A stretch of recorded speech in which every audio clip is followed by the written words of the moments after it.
Hello boss ಟಿವಿಯ ಸಮಸ್ತ ವೀಕ್ಷಕರಿಗೂ ನಮಸ್ಕಾರ. ನಾನು ನಿಮ್ಮ ತೀರ್ಥಸ್ವಾಮಿ ಬಾಬು. ಸದ್ಯ ನಮ್ಮ ಜೊತೆ ಅವರು ಸ್ಪೆಷಲ್ ವ್ಯಕ್ತಿ ಇದ್ದಾರೆ, ಅವ್ರನ್ನೇ ಮಾತಾಡಿಸ್ತೋಣ. ಅವ್ರದ್ದೊಂದು ಹೊಸ ಸಿನಿಮಾ ಇವಾಗ ತೆರೆಗೆ ಬರೋದಕ್ಕೆ ಸಿದ್ಧ ಆಗಿದೆ.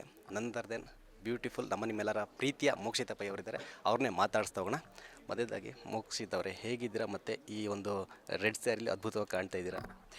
ನಾನು ಚೆನ್ನಾಗಿದ್ದೀನಿ and thank you so much for the compliment. ನೀವು ಹೇಗಿದ್ದೀರಾ? ನಾನು ತುಂಬ ಚೆನ್ನಾಗಿದ್ದೀನಿ. ಆ್ಯಕ್ಚುಲಿ ನಾನು ರೆಡ್ ಶರ್ಟ್ ಹಾಕೊಂಬರ್ಬೇಕಂತಿದ್ದೆ, ಜಸ್ಟ್ ಮಿಸ್ ಆಯಿತು. ಸೊ ಸೇಮ್ ಪಿಂಚ್ ಆಗಿರೋದು. ಹೌದಾ? ನೆಕ್ಸ್ಟ್ ಟೈಮ್ ಹಾಕೊಂಬನ್ನಿ. Next time.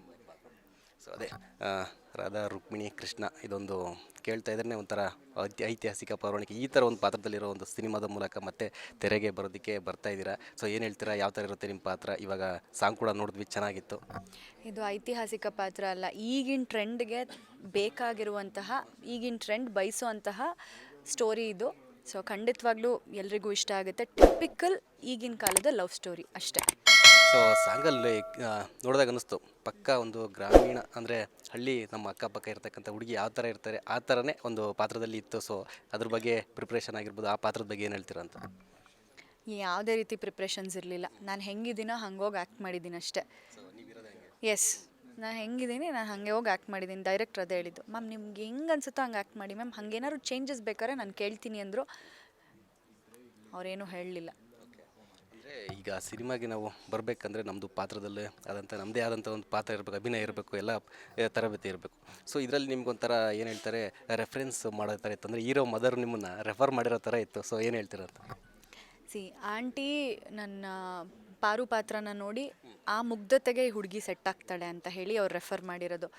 ಸೊ ಹಾಗಾಗಿ ನನ್ನ ಕತೆ ಕೇಳಿದಾಗ್ಲೂ, ಸೀನ್ ಪೇಪರ್ ನೋಡಿದಾಗ್ಲೂ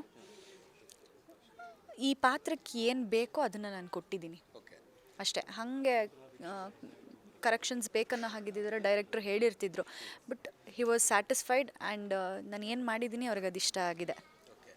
ಸೊ ಇನ್ನು ಹೀರೋ ಭರತ್ ಅವರು ಆಲ್ರೆಡಿ ಒಂದು ಮೆಜೆಸ್ಟಿಕ್ 2 ಅಂತ ಸಿನಿಮಾ ಮಾಡಿದ್ದಾರೆ. ಸೊ ಆದರೂ ಕೂಡ ಈ ಒಂದು ಇದರಲ್ಲಿ ನೀವೇ ಸೀನಿಯರು ಅವ್ರಿಗಿನ್ನ. ಸೊ ಅವರೇನಾದರೂ ನಿಮ್ಮ ಹತ್ರ ಟಿಪ್ಸ್ ಕೇಳೋದಾಗಿರ್ಬೋದು, ನೀವೇನಾದರೂ ಅವ್ರಿಗೆ ಸಜೆಸ್ಟ್ ಮಾಡಿರೋಂಥ ಘಟನೆಗಳಿದೆಯಾ ಅಂತ?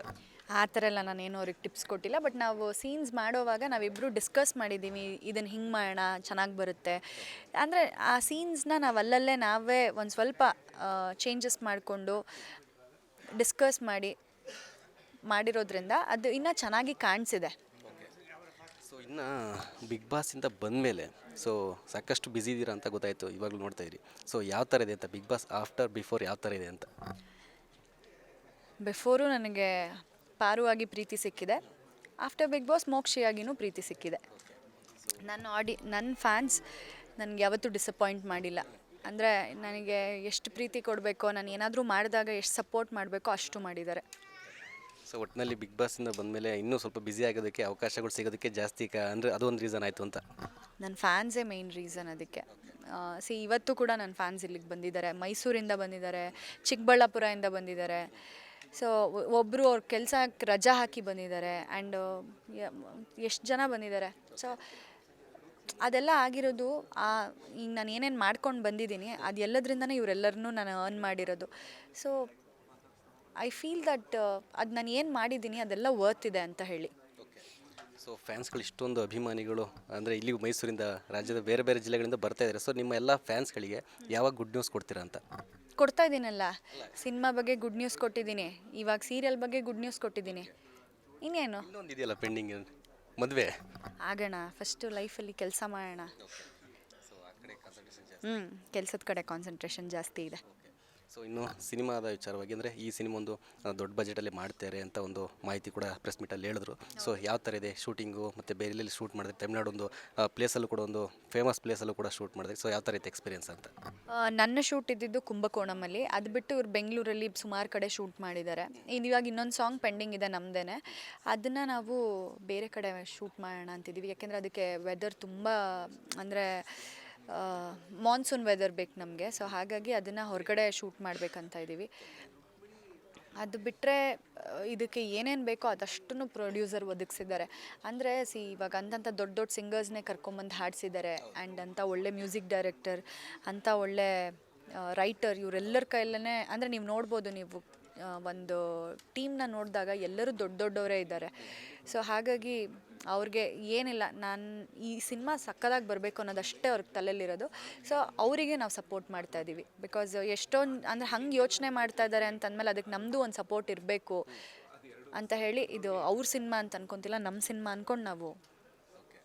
ಸೊ ಅದೇ 2 ಲ್ಯಾಂಗ್ವೇಜಲ್ಲಿ ಕೂಡ ಇದಿದೆ ಅಂತ ಹೇಳಿ, ನೀವೊಂದು ತಮಿಳು ಈ ಒಂದು ಏರಿಯಾದ ಒಂದು ಪಾತ್ರದ ಹುಡುಗಿ ಅಂತ ಕೂಡ. ಸೊ ಈ ಒಂದು ಪಾತ್ರದ ಬಗ್ಗೆ ಅಂದರೆ ತಮಿಳು ಕಲಿಯೋದಾಗಿರ್ಬೋದು, ಭಾಷೆ ಅದ್ರದ್ದು ಬಗ್ಗೆ ಸ್ವಲ್ಪ ತಿಳ್ಕೊಳ್ಳೋದಾಗಿರ್ಬೋದು, ಯಾವ ಥರ ಇತ್ತು ಅಂತ ಏನೇನು ತಿಳ್ಕೊಂಡ್ರಿ ಅಂತ? ಅಂದರೆ ಆದರೆ ತುಂಬ ಕನ್ನಡನೇ ಮಾತಾಡೋದು. ಅಲ್ಲಿ ಇಲ್ಲಿ ಒಂದೊಂದು ಕಡೆ ತಮಿಳು ಮಾತಾಡ್ತೀವಿ, ಅಂದರೆ ಮನೇಲಿ ಅಷ್ಟೇ. ಅಯ್ಯರ್ ಹುಡುಗಿ ಆಗಿರೋದ್ರಿಂದ ನನಗೇನು ತಮಿಳು ಏನು ಅಷ್ಟು ಕಷ್ಟ ಅನ್ನಿಸ್ಲಿಲ್ಲ. ಬಿಕಾಸ್ ನಾನು ತಮಿಳಲ್ಲಿ ಒಂದು ಪ್ರಾಜೆಕ್ಟ್ ಮಾಡಿದ್ದೆ ಈ ಹಿಂದೆ. ಸೊ ಹಾಗಾಗಿ ಅಲ್ಲಿ ನಾನು 8 ಮಂತ್ಸ್ ಇದ್ದೆ, ಆವಾಗ ನಾನು ತಮಿಳು ಕಲ್ತಿದ್ದೆ. ಹಾಗಾಗಿ ನಂಗೆ ಇಲ್ಲೇನು ಅದಕ್ಕೆ ಕಷ್ಟ ಆಗಲಿಲ್ಲ. ಆಗಲೇ ಹೇಳಿದ್ರಿ ತುಂಬ ಬಿಗ್ ಬಾಸ್ ಬಿಫೋರ್ ಅಷ್ಟೇ ಆಫರ್ ಅಷ್ಟೇ ನನಗೆ ಕೆಲಸಗಳಿದೆ, ತುಂಬ ಬ್ಯುಸಿಯಾಗಿದ್ದೀನಿ ಅಂತ. ಸೊ ಈಗ ನೆಕ್ಸ್ಟ್ ಪ್ರಾಜೆಕ್ಟ್ಗಳು ಏನೇನು ಮಾಡ್ತಾಯಿದ್ದೀರಾ ಅಂತ? ಈಗ ಈ ಸಿನಿಮಾ ಇನ್ನೊಂದು ಹಾಡು ಬಾಕಿ ಇದೆ, ಅದು ಬಿಟ್ಟು ಜಗದಾತ್ರಿ ನಡೀತಿದೆ. ಜಗದಾತ್ರಿ ಇನ್ನೊಂದು 3 ಮಂತ್ಸ್ ಅಂತೂ ಸ್ವಲ್ಪ ಟೈಟ್ ಶೆಡ್ಯೂಲ್ ಇದೆ. ಸೊ ಯಾಕೆಂದ್ರೆ ಲಾಂಚ್ ಅಂದರೆ ಗೊತ್ತಲ್ಲ ನಿಮಗೇ, ಅದೊಂಥರ ಅಷ್ಟು ಈಸಿ ಇರಲ್ಲ.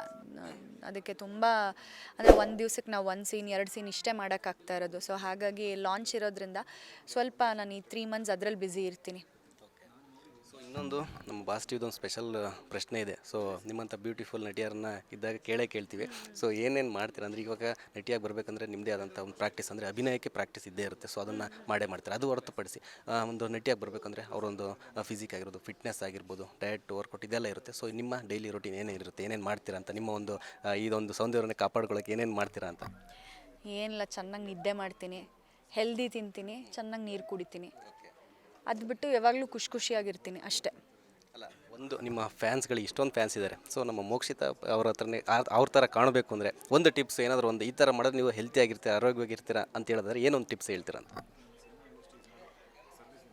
ಚೆನ್ನಾಗಿ ನಿದ್ದೆ ಮಾಡಿ, ಚೆನ್ನಾಗಿ ನೀರು ಕುಡೀರಿ, ಯಾವಾಗಲೂ ಖುಷಿಯಾಗಿರಿ. ಆಟೋಮೆಟಿಕ್ಲಿ ನಿಮ್ಮ ಮುಖದಲ್ಲಿರೋ ಸೌಂದರ್ಯ ಎದ್ದು ಕಾಣಿಸುತ್ತೆ. ಯಾವ್ದ್ರ ಬಗ್ಗೆನೂ ಜಾಸ್ತಿ ತಲೆ ಕೆಡಿಸ್ಕೋಬೇಡಿ. ಬ್ಯಾಡ್ ಡೇಸ್ ಯಾವಾಗಲೂ ಜಾಸ್ತಿ ದಿನ ಇರಲ್ಲ. ಕೆಟ್ಟ ದಿನ ಇದೆ ಅಂತಂದರೆ ಅದು ಮುಂದೆ ಒಳ್ಳೆ ದಿನವೂ ಇದ್ದೇ ಇರುತ್ತೆ. ಹಾಗಾಗಿ ಅಂದರೆ ಒಂದು ಕೆಟ್ಟ ದಿನದ ಹಿಂದೆ ಒಂದು ನಗುವಿನ ದಿನ ಕೂಡ ಇದ್ದೇ ಇರುತ್ತೆ. Stay positive. ಸೊ ಇಷ್ಟೊತ್ತು ನಮ್ಮ ಬಾಸ್ ಟಿ ಜೊತೆ ಸಾಕಷ್ಟು ವಿಚಾರಗಳನ್ನು ಹಂಚ್ಕೊಂಡ್ರಿ. ನಿಮಗೂ ಅಷ್ಟೇ, ರಾಧಾ ರುಕ್ಮಿಣಿ ಕೃಷ್ಣ ಚಿತ್ರತಂಡಕ್ಕೂ ಅಷ್ಟೇ ಆಲ್ ದ ಬೆಸ್ಟ್, ಒಳ್ಳೆಯದಾಗಲಿ. Thank you so much. Thank you. So ನೋಡಿದ್ರಲ್ಲ, ಇದಿಷ್ಟು ಮೋಕ್ಷಿತಾ ಪೈ ಅವರ ಮಾತು. ಕ್ಯಾಮ್ರಾ ಪರ್ಸನ್ ಲಿಖಿ ಜೊತೆ Theerthaswamy Babu, boss TV Bengaluru. Latest ಹಾಗೂ ಇಂಟ್ರೆಸ್ಟಿಂಗ್ ಸುದ್ದಿಗಳಿಗಾಗಿ ಬಾಸ್ ಟಿವಿ ಕನ್ನಡ ಚಾನೆಲ್ನ ಸಬ್ಸ್ಕ್ರೈಬ್ ಮಾಡಿ, ಹಾಗೆಯೇ ಬೆಲ್ ಐಕಾನ್ ಪ್ರೆಸ್ ಮಾಡಿ. ಇದರ ಜೊತೆಗೆ ಫೇಸ್ಬುಕ್, ಇನ್ಸ್ಟಾಗ್ರಾಮ್, ಎಕ್ಸ್ನಲ್ಲೂ ಮಿಸ್ ಮಾಡದೆ ಫಾಲೋ ಮಾಡಿ.